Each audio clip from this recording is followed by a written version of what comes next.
को लाइक करें, हमारे चैनल को सब्सक्राइब करें। इस वीडियो को लाइक करें, हमारे चैनल को। जिस्म परोश लड़की किस्त नंबर 3। जय नमाज का सुन के मेरे दिल को इत्मीनान हुआ। मैंने शॉपिंग बैग को गाड़ी में रखते हुए कहा, तुम गाड़ी में बैठो, मैं पता करता हूँ। और सिद्रा का जवाब सुने बिना वापस माल के दाखिली दरवाजे की तरफ मुड़ गया। दरवाजे पर तैनात गार्ड ने दरवाज़ा खोलना चाहा तो मैंने रोक दिया। मुझे अंदर नहीं जाना, आप ये बताओ कि यहाँ कोई ऐसी शॉप है जिससे जय नमाज मिल जाए? जी सर है, इसी माल के बेसमेंट में 2-3 शॉप हैं। शुक्रिया। रास्ता किधर है बेसमेंट का? इस तरफ से सर, वो सामने। मैंने अच्छी जय नमाज और तस्बीह ख़रीदी और पैक करवा के वापस आ गया। सिद्रा ने बच्चों की तरह खुश होते हुए कहा, मिल गई? जी मिल गई, और साथ तस्बीह भी लाया हूँ। वाह, पिंक कलर में लेनी थी, सिद्रा ने शूखी से कहा, मगर दूसरे ही लम्हे उसका चेहरा बुझ सा गया और चुप हो गई, जैसे कुछ ज़ब्त करने की कोशिश कर रही हो। मैंने गौर से सिद्रा के चेहरे की तरफ देखा, जिसकी पलकें नम हो रही थी, शायद आंसू रोकने की कोशिश कर रही थी। मैंने उसे इस कंडीशन से निकालने के लिए अपना रवैया दोस्ताना किया। पिंक कलर की नहीं थी, लेकिन हाँ, एक काम करते हैं। क्या सर? सिद्रा ने सर उठा के देखा। बताता हूँ, पहले ये बताओ, तुमने मैथ्स पढ़ी है? जी सर पढ़ी। वाह, फिर तो तुम्हें ये भी पता होगा कि मैथ में काफ़ी कुछ परस करते हैं, तो तुम भी तस्बीह का पिंक कलर परस कर लेना। मेरे शरारत से कहने पहले वो हंस पड़ी, और यही मैं चाहता था कि वो उस माहौल को याद ना करे जिससे वो आई थी। सर आप बहुत अच्छे हैं। अच्छा तो मैं हूँ, लेकिन मैंने बात इधर छोड़ के सिद्रा की तरफ देखा। लेकिन क्या सर? अब की बार उसकी निगाह सवालिया थी। लेकिन मुझे तब लगेगा कि मैं अच्छा हूँ जब तुम पुरानी बातें बुला के आगे लाइफ में मऊ करोगी। कुछ पल वो मेरी आंखों में देखती रही, फिर एक आज़म से बोली, इंशाअल्लाह सर, अब आपको अच्छा साबित करने के लिए मैं दिन रात एक कर दूँगी। बेख्तियार मेरे होंठों ने कहा, इंशाअल्लाह। बस सर, पापा की याद आ गई थी।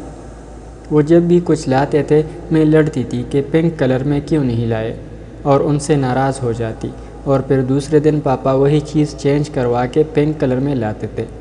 और सर आपको पता है, कभी कभी तो मुझे लगता था कि पापा जानबूझ के दूसरे कलर में चीज़ें लाते थे ताकि मैं उनसे लड़ाई करूं।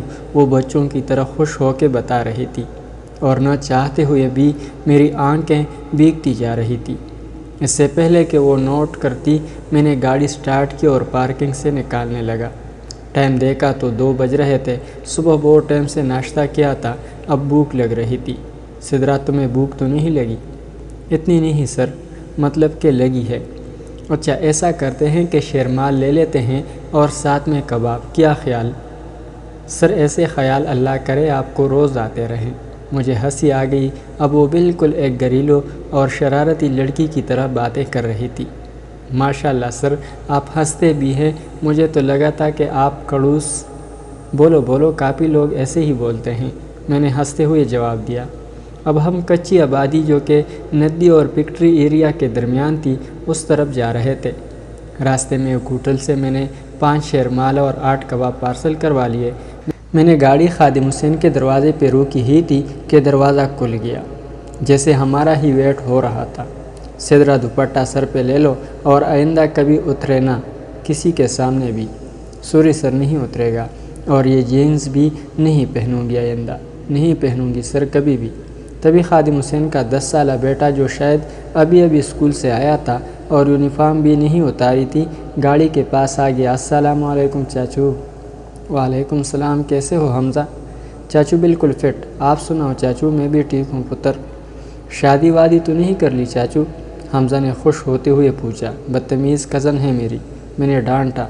कराची के बच्चों से इतनी उम्मीद तो रखी जा सकती है। सॉरी चाचू, मुझे ऐसा लगा था। बच्चे और खादिम की बीवी मुझे अच्छे से जानते थे। अक्सर ईद वगैरह पे खादिम और बच्चे मुझे मिलने आते रहते थे, और खादिम की कुर्बान ईद बकरा ज़बह करता था। खादिम ज़ात का बलोच था, जो इंतहाई शरीफ और अच्छा इंसान था। तभी खादिम की बीवी की आवाज़ आई, हमज़ा चाचू लोगों को अंदर भेजो और सामान निकाल के ले ला। जी अम्मी, लाता हूँ।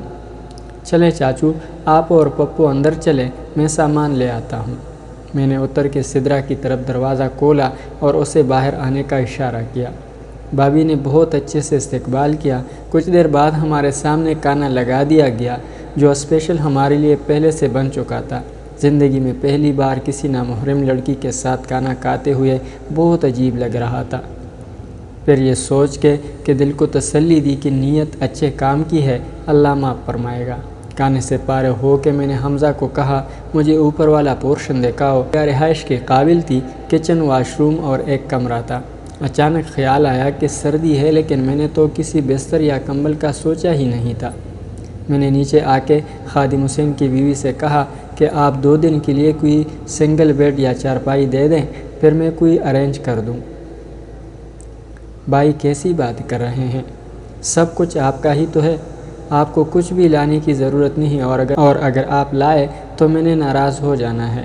بھابھی نے اتنے مان سے کہا کہ مجھے بھی یہی مناسب لگا کہ کچھ دن دیکھ لیتا ہوں کہ سدرا کیا کرتی ہے، سیریس ہے بھی یا نہیں۔ اچھا ٹھیک بھابھی، جیسے آپ خوش۔ اگلا 1 گھنٹہ ہمیں نیچے سے اوپر کچھ سامان شفٹ کرنے میں لگ گیا۔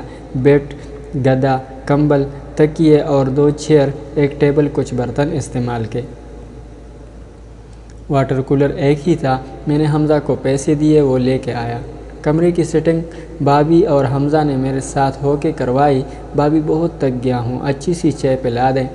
جی بھائی ابھی لائی، یہ کہہ کر بھابھی نیچے چلی گئی اور میں وہیں اوپر ہی بیڈ پہ لیٹ گیا۔ میں واقعی تک گیا تھا، ایک تو رات 2 بجے سے جاگ رہا تھا، آرام کا بھی وقت نہیں ملا تھا، اوپر سے سدرا کی رہائش والی ٹینشن نے اچھا خاصا تھکا دیا تھا۔ اب اللہ اللہ کر کے یہ مسئلہ حل ہوا تو مجھے بھی کچھ سکون ملا۔ اب آنکھیں نیند سے بند ہونے لگی، تبھی فون کی بیل بجی۔ سیل نے کال آ کے دیکھا تو ماموں کی کال تھی۔ ماموں کی کال نے نیند اڑا دی۔ میں نے کال پک کی اور السلام علیکم کہا۔ وعلیکم السلام، کدھر ہو شاہ صاحب؟ ماموں میں ایک دوست کے ساتھ ایک کلائنٹ سے ملنا تھا، ادھر آیا ہوں۔ ماموں سے جھوٹ بولنا اچھا تو نہیں لگ رہا تھا لیکن مجبوری تھی۔ میں تمہارے آفس کے پاس سے گزر رہا تھا، سوچا ملتا جاؤں۔ جی ماموں ضرور ملتا، لیکن اس وقت میں آفس میں نہیں ہوں۔ اچھا ٹھیک ہے، مچھی لی ہے، آج گھر آنا، گپ شپ کریں گے۔ جی ٹھیک ہے ماموں، میں سیدھا آپ کی طرف ہی آ جاؤں گا۔ اوکے، اللہ حافظ۔ اللہ حافظ۔ میں نے موبائل سیٹ پہ رکھا اور پھر بیڈ پہ لیٹ گیا۔ تبھی سیڑھیاں چڑھنے کی آواز آئی تو اٹھ کے بیٹھ گیا۔ میرا خیال تھا بھابھی چائے لے کے آئی ہوگی، مگر میرا خیال غلط نکلا، چائے سدرا لے کے آئی تھی۔ ایک پل کو تو میں آنکھ چپکنا ہی بھول گیا کہ یہی وہی لڑکی ہے جو جسم پروشی جیسے گندے دندے سے وابستہ تھی۔ سدرا کی ہائٹ بھی اچھی تھی اور اس وقت اس نے وہی ڈریس پہنا تھا جو میں نے کہا تھا یہ بھی لے لو۔ وہ بھی پنک کلر کا شیفون کا فراق تھا، ساتھ چوڑی دار پاجامہ، سلیقے سے سر پہ دوپٹہ لیے وہ بہت ہی پیاری لگ رہی تھی۔ مجھے اسے گورتے دیکھ کے شاید وہ بھی پزل ہو گئی تھی۔ سر کیا ہوا؟ اس کی آواز مجھے واپس ہوش میں لے آئی۔ مجھے کافی شرمندگی فیل ہوئی اپنی اس حرکت پہ، لیکن اب پچھتانے سے کیا ہوتا؟ اب چڑیا چگ گئی کیت۔ کچھ نہیں، تم نے چینج کب کیا؟ میں نے چائے کا کپ لیتے ہوئے پوچھا۔ سر جب آپ لوگ سامان شفٹ کر رہے تھے اس وقت۔ گڈ، تم نے اچھا کیا چینج کر لیا۔ اچھا میں اب گھر چلا جاؤں گا، کسی بھی چیز کی ضرورت ہو تو بھابھی کے نمبر سے مجھے کال کر لینا، میں نے جیب سے وزٹنگ کارڈ سدرا کو دیتے ہوئے کہا۔ ناظرین، اگلی قسط تک اللہ حافظ۔